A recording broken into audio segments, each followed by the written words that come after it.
This is a 2014 MacBook Air.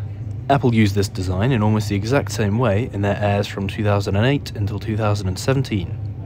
It seems stupid to buy into a virtually unchanged design so many years after it was created, but this is a very influential laptop and offers decent performance even to this day.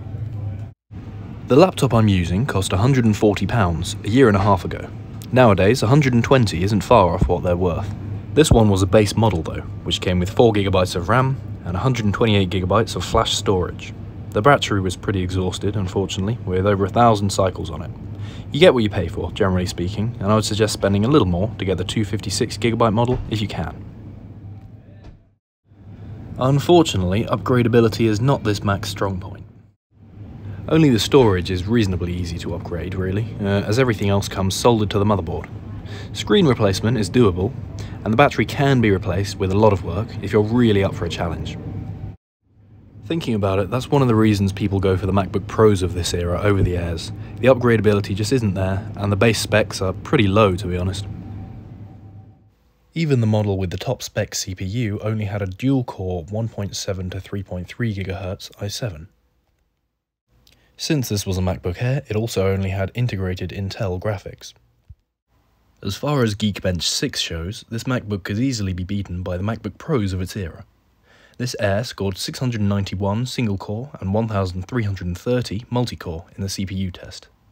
For reference, that's 300 to 400 points lower than any MacBook Pro of the time on single-core, and below even the 2012 15-inch Pro in multi-core. That's hardly surprising though. You can see how thin this laptop is, and putting anything massively high in performance inside a machine like this just doesn't make sense. Or certainly wouldn't in 2008, when this body was first brought out. So what is this computer going to be used for then? School, college, or work with spreadsheets and documents, I'd imagine. The processors on any post-2012 MacBooks are more than capable of completing these tasks, and if you find a 2014 or newer with a battery cycle count below 400, you're winning. You know, you see a lot of students and people who do a lot of writing using M1 or newer MacBooks, which cost upwards of about $1,000 these days. It's a bit of a shocker that a laptop nearing a decade old can almost do everything that you might need it for about 800 quid less. I mean, it does look a bit older, and the bezels are certainly pretty chunky, but the resolution is good enough, I'd say, at 1440 by 900.